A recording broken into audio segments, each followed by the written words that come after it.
Hi everyone. So I decided to do my project on emotional stress and anxiety in relation to the physiological stress that it causes on the human body. So, why did I choose this topic? Well, there's a couple of reasons. First, I think that psychological stress and mental health is something that's really relevant into college environments and groups of friends, and I don't think that it has gotten the attention that it needs. I think a lot of people are still looking down upon it as a negative stigma, and that needs to change. I also think that it's something that needs to be addressed because people with severe psychological stress don't realize what they're doing to their body in terms of long term physiological stress and what other kinds of health issues can result from that. It's also something that's very personal to me because I have had anxiety for the past 6 years, but the past 3 years I have experienced the physiological effects of the chronic stress, and I think that with my experience and doing more research, I'm just hopeful that I can help someone else to see that there's things that we can do to help this situation and hopefully to bring down that negative stigma. So, what exactly is stress? According to our textbook that we used all semester in Pearson, the definition of stress is a physiological reaction caused by the perception of an aversive or threatening situation. So there's two types of stress. There's psychological stress and then there's physiological stress.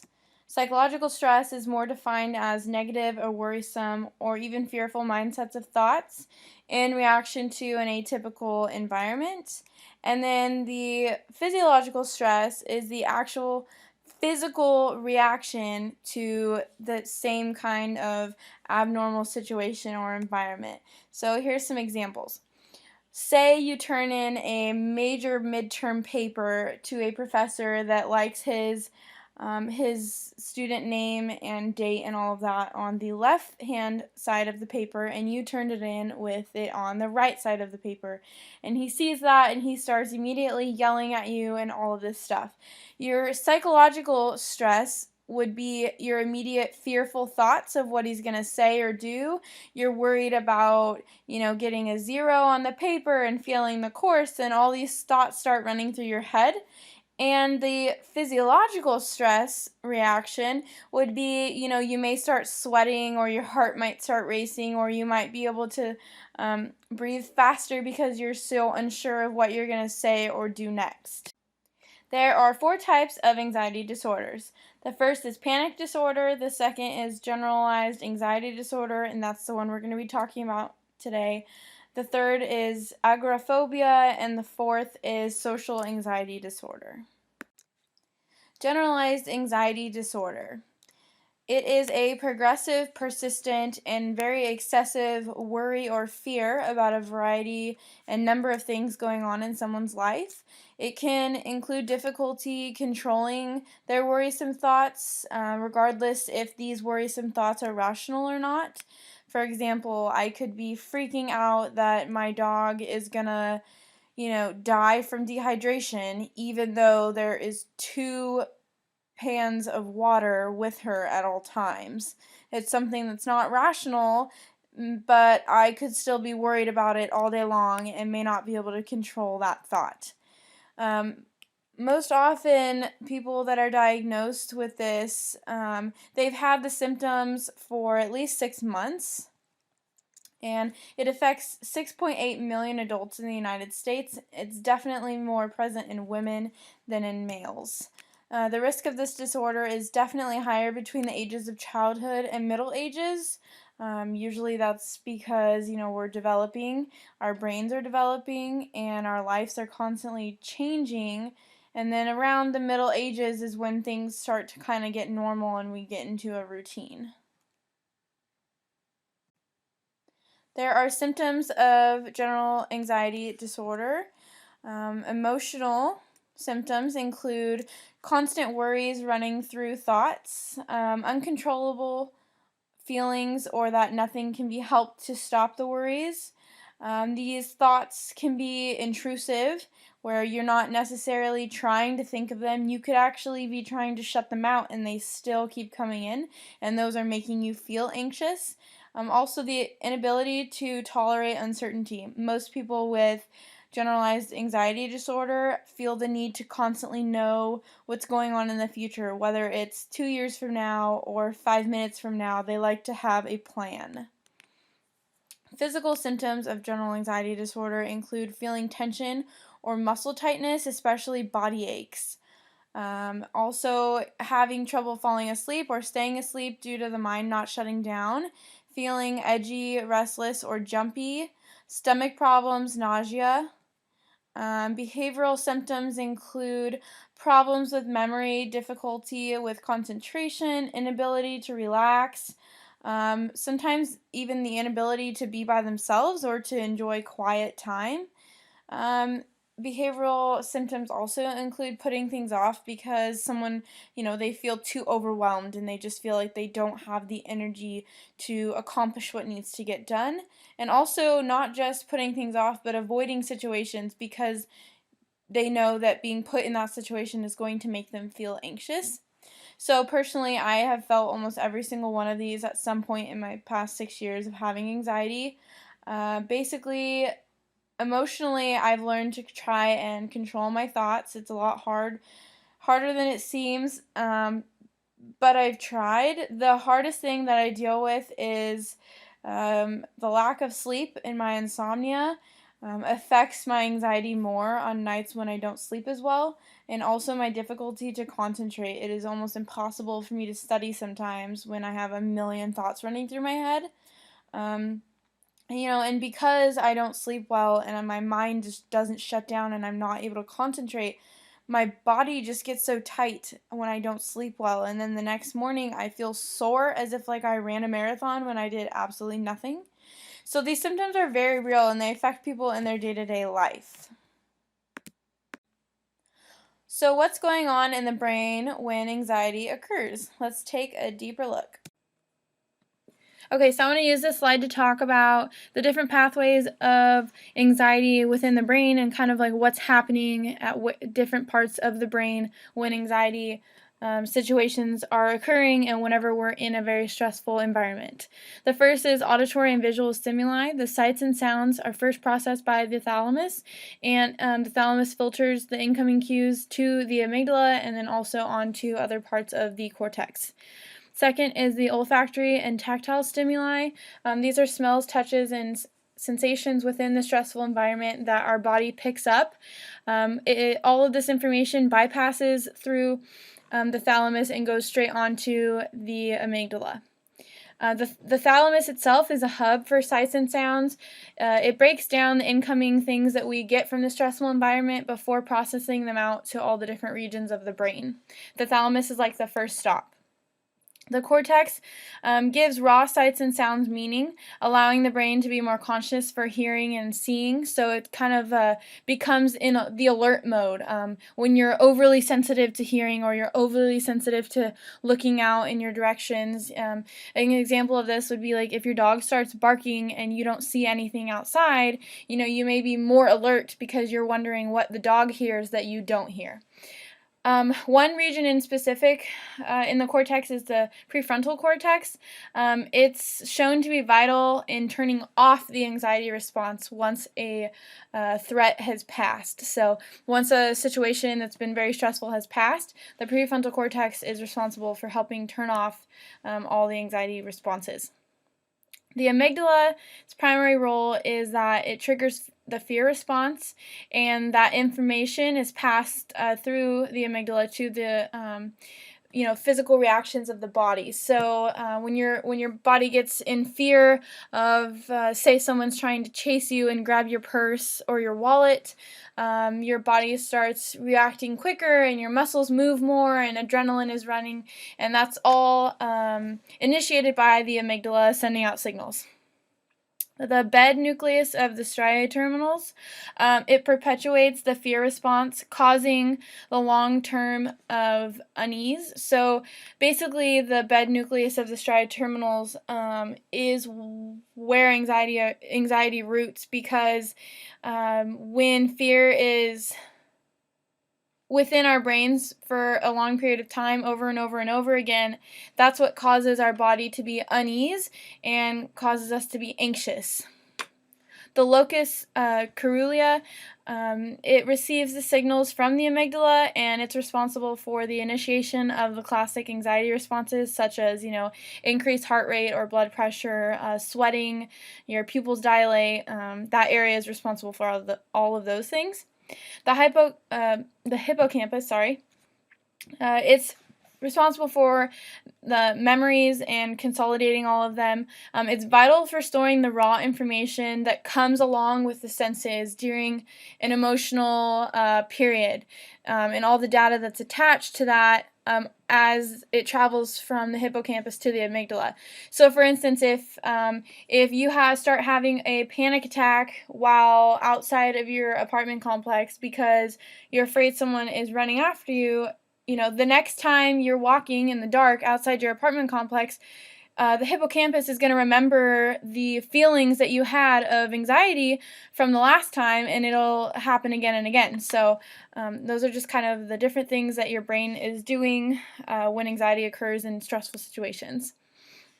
The stress hormone boost, it's basically responds to the signals of the hypothalamus and the pituitary gland. The adrenal gland pumps out very high levels of stress hormone cortisol, and too much of this cortisol can short circuit the cells in the hippocampus, which makes it very difficult to organize those memories of a stressful experience.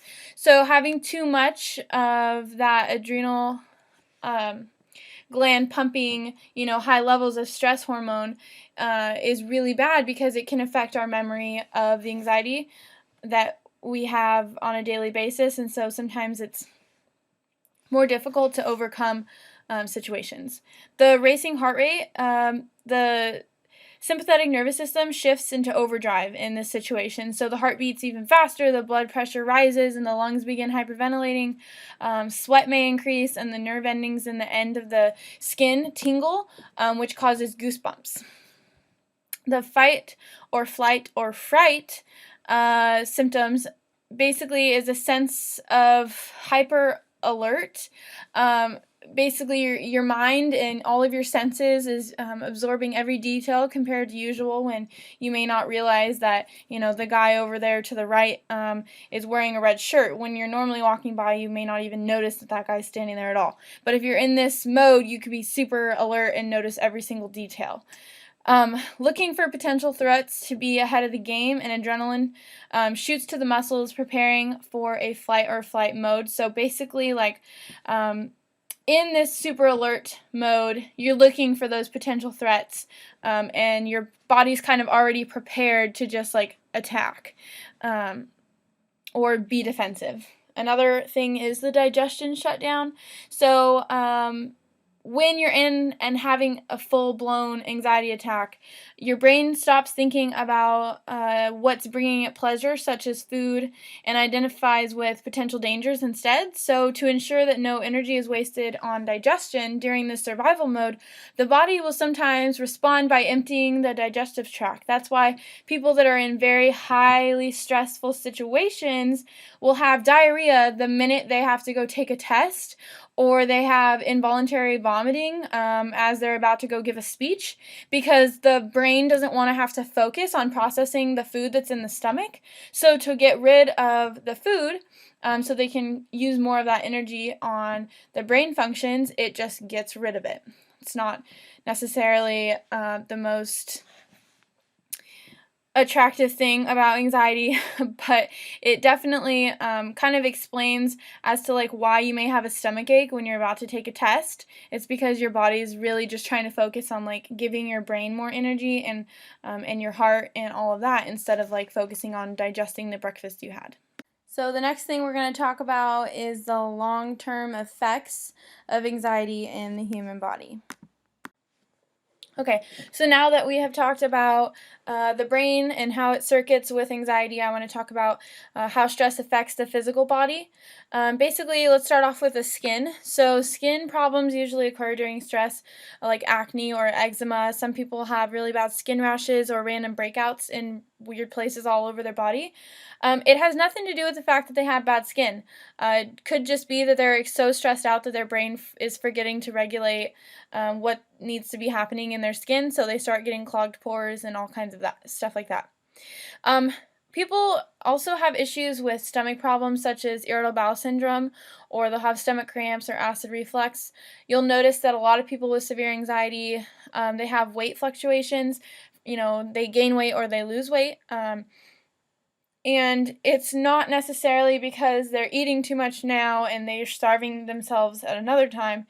It's because the brain is so focused on surviving that the regulation of weight and the regulation of getting the nutrients from the food that you're eating and restoring the fat to certain areas of your body isn't always in place, and so it's kind of all over the place. So sometimes you may be getting the nutrients you need, and then other times you may not be getting the nutrients you need, and your body's not regulating it properly. Within your pancreas, stress affects it because it results in elevated secretions of insulin. If it's chronic enough, secretions of insulin can lead to diabetes, damaged arteries, and obesity. The immune system is probably the most important thing that is affected by stress because, on a regular day basis, our immune system is constantly fighting off germs and bacteria that we come in contact with to prevent us from getting sick, and building up antibodies against things from getting us sick. But when we're stressed out, survival mode does not call for an immune system. So instead of having antibodies fighting for us, the brain is not focused on that at all. So instead, the immune system weakens and we're more susceptible to getting sick, which can go anywhere from having a cold to pneumonia, and so on. Another thing that is affected by stress is our joints and muscles. Oftentimes when someone is very stressed out, they're not in a situation where they are moving around a lot. They're probably at their desk at work all day, not moving much, or it's something cognitive in their brain that, they have constant thoughts that are reoccurring. And because our bodies are so paralyzed in the survival mode, with our thoughts running through our heads, we're not necessarily moving and stretching.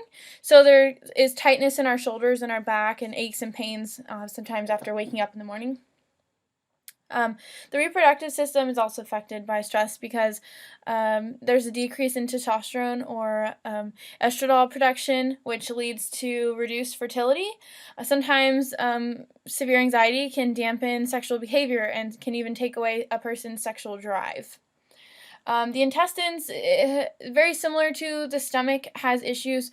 That's where, the nutrients is absorbed, like I mentioned before, and there's decreased enzymatic output and more of an increase for risk of inflammatory bowel diseases and diabetes. So if you're not getting all the nutrients you need because your body's in fight or flight mode the whole time and it doesn't care about digesting food, then you're going to have more intestinal illnesses and diseases.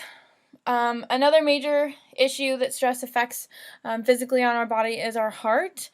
Stress causes high blood pressure on a regular basis and a fast heartbeat, but also, because of that chronic, repetitive high blood pressure and fast heart rate, people with anxiety are more susceptible and have a higher risk of heart attack as well as stroke and higher cholesterol.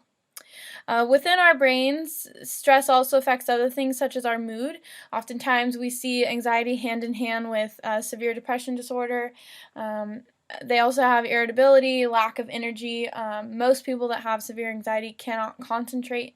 And then, of course, they have anxiety and panic attacks. So we've discussed everything about anxiety. We've discussed the psychological stress and what it does physically to your body and the different health issues that can be caused because of it. Now I want to talk about what we can do about it. What can we do to prevent, psychological stress from turning into physiological stress and preventing those worse illnesses? Well, here's a couple of ideas that I've personally used and I know that other people that have the same problems as me, they also use to help calm them down. One is good smelling scents or candles or lotions, or if you'd like to take baths, maybe bath salts or something like that. I personally love the smell of aloe vera, sage, eucalyptus, lavender, a lot of those calming senses. They something about the aroma really helps calm me down when I'm in a very stressed out mood or I'm trying to get work done. I usually just light a candle and it helps. Another thing I like to do is yoga. My cardiologist actually is the one who told me that I was supposed to be doing yoga every single day because of all of the relaxation that it provides to our body. A lot of people don't realize that yoga isn't just something for girls to look cute in yoga pants for, but it actually helps reset your body and makes it relaxed. So that way, when you have to conquer the next stressful anxiety episode, your body is prepared to do that instead of having just come down from one episode and then having to work its way up to another one. It's actually rested. Another thing people do is exercise. I know a lot of people with anxiety, they're like addicted to the gym because, in a lot of ways, exercising is similar to drugs in some people's brains because of the way that it produces chemicals that make them feel better afterwards. Personally, I like to make lists of things to get done. If I need to go to the grocery store, I make a list. If I need to get cleaning things done, I make a list. It's a way of organizing and sorting out the millions of thoughts that are in our, full of anxiety brains, which helps me to not have as much tension in my shoulders, and that kind of thing. The other thing to do, it's kind of in correlation to yoga, is just breathing techniques. The first 2 weeks that I took yoga at Fresno State, we did breathing techniques only, and it was really helpful because now when I'm having a panic attack or I start to feel really, really amped up with anxiety, I just start doing my breathing techniques, and sometimes I'm able to actually prevent myself from having a full blown panic or anxiety attack, and other times it just helps in slowing the process. Another thing that I suggest is music. Not everyone enjoys music, but listening to classical music or music that is soulful, and you can feel the beat of it without it being too loud and not distracting, but you know, overwhelming. You want something that's peaceful, but not something that you're going to sing along to and want to dance to. Music really helps calm your heart rhythm, but also helps you calm your breathing. Another thing, and probably, the last of many, many things that people do, but it should be the first thing that people do, is to start eating healthier and mainly just eating breakfast. I used to not eat breakfast at all in high school. I actually would get up, at 6 a.m. to get ready for basketball practice before school, and I would never eat.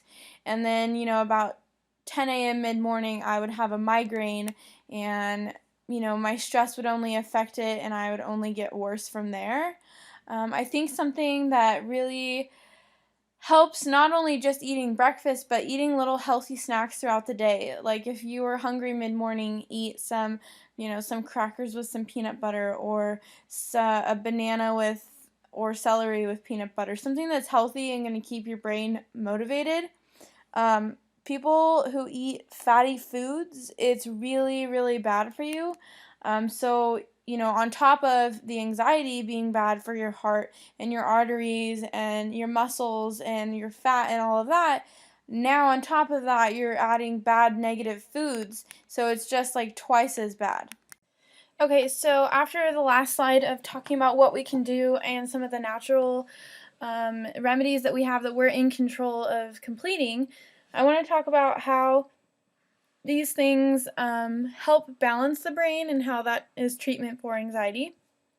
Because anxiety is mainly an issue with serotonin and GABA neurotransmitters. Sometimes people that have very severe anxiety, such as myself, are put on medications that help encourage the amount of serotonin or that kind of thing. And so it's really important to be taking the medications that the doctor prescribes, because a lot of people, they start taking the medication, they feel better, and then they stop taking it, and then they start feeling the symptoms of anxiety again. And it's not really something that should be stopped, because if you're on medication, that's because your brain can't do it itself, and it needs the boost from that medication to help get those certain neurotransmitters going. Another thing that's really important that we talked about on the previous slide is eating healthier, especially breakfast. Some people have complete allergic reactions to foods. Other people are just very sensitive to foods. And staying away from foods that you're sensitive to really helps in preparing your body to be more ready for when an anxiety attack happens. For example, I am very lactose intolerant, and I also am very high fructose corn syrup intolerant. So if I have, like 3 different kinds of candies and a big mug of milk along with some ice cream, I'm going to have a really, really awful stomach ache, and I'm going to feel sick. And then if something else happens that starts triggering an anxiety attack, my body's not completely ready to go into fight or flight mode, because it's already trying to defend off the foods that I put into my body that weren't supposed to be there. So it's very important to be eating healthier, and just to kind of eliminate things that you shouldn't be eating. It helps to make your body 100% prepared for those anxiety attacks. And then in addition to that, eating healthier just kind of helps eliminate bad toxins that you're putting into your body with fast food or, GMOs or whatever the case may be. It helps to eliminate those things so you stay healthier in general. Eating, healthier can help with preventing diabetes, because diabetes is very common later on from people that have anxiety. Another thing I want to talk about is exercising or taking supplements such as B12 or iron, stuff like that doctors may suggest to do. They help regulate the hormones that are in our brains and within our bodies, and it really just keeps our bodies, kind of like with the food, it keeps our bodies 100% ready to fight when an anxiety attack happens. Because if your body doesn't have enough iron, or if your body doesn't have enough energy, or doesn't have enough of the hormones that you get when exercising, it's already going to be at about 70%. And then you ask it to fight for you when you're having a panic attack, and that requests, all 100%. Well, if you don't have 100% to start off from, then it's just going to go downhill from there, and you'll have more and more side effects. So I hope you can see how the different treatments that you can do at home really do help balance the brain in general. Okay, so real talk now. If you could choose between being miserable with anxiety and living a healthier life and not feeling all the symptoms of anxiety, what would you choose? I would assume the answer would be to not feel the symptoms and to feel healthier. The problem is most people, especially in America, don't want to take the time or take the efforts to actually do the things that I mentioned previously to help treat anxiety and to help prevent our body from becoming more physically weak, which leads to more illnesses. I just don't really understand that mentality. I think it's really hard for some people when their motivation is very low. It is hard to get up and, think, oh yes, I can do this. I can exercise. I can eat healthier. Sometimes anxiety does affect our motivation, but something that should be stronger than that is that if you do those things, you won't feel anxiety. And to me, that's helped me get through so much, because I know that if I wake up in the morning and I take a cold shower and I eat breakfast, I'm going to feel so much better than if I laid in bed till noon, didn't take a shower, didn't eat, and then, later on in the day I'm going to have aches and pains and I'm just going to feel miserable.